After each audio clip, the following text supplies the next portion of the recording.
Losing appreciation is one of the first things that happens to people when they get released from prison.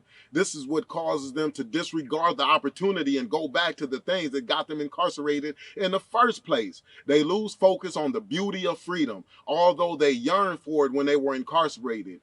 In turn, they equate incarceration with freedom. That is, until they go back into the facility and then they are back to yearning for freedom. It is important that you compare yourself to yourself. Now, why is it so important to compare yourself to yourself? The reason why it's so important to compare yourself to yourself is because if you start to look outside of yourself and seeing other people doing things and you like, man, I see what you doing, man, and I want to do something. And now you starting to get into a race. And when you start to get into a race against somebody else, you might feel like that you are losing. Now you might become desperate. And when you become desperate, you might start doing things that's going to put you back inside of a prison. You see how that works? So then that's why you got to make sure that you just compare yourself to yourself. You say to yourself, man, I'm doing better today than I was yesterday. So then that means that I'm winning. You don't say, man, hey, I'm doing better than him or I'm doing better than her. You say, no, you doing better than yourself so you can stay winning. And as long as you are winning, then you're not going to get desperate. But the moment that you get desperate, the moment that you become risky, right? And it is a risk for you to get back incarcerated again.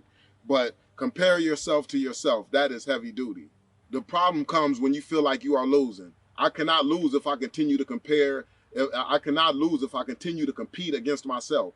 I came from rock bottom. How can I not win? Having a job paying $8 an hour was winning. Having my own apartment was winning. Having a say in when I wanted to work out was winning. And talking on the phone when I chose to was winning. I could go on and on about what made me believe that I was winning. If I believed that I was winning, then that is what came out in my behavior. Winners carry themselves a certain way, and they are attractive to the masses. Winning is established in the mind before you can see it in real life. If you don't establish it in the mind, then nothing that is given to you and no opportunity presented to you will make you out to be a winner. You will still do what losers do, which is losing. Wow.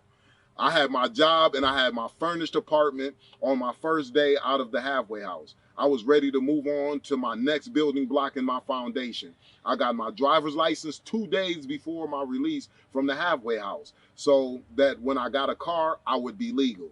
My mind operated in a way that encouraged me to play by the book and be all the way legit. Why was it so important for me to get my license? Because I knew that I wanted to drive my own car and I didn't want to be driving without no license. So I wanted to just operate with inside of the lines because again, I didn't want to color outside of the lines and end up getting incarcerated again. Why? Because I didn't want to get separated from my son. Remember, everything has to be focused on what is your why. I didn't want to get separated from my son. I didn't want to experience prison again. So that's why I was coloring with inside of the lines. That's why it was so necessary for me to get my license.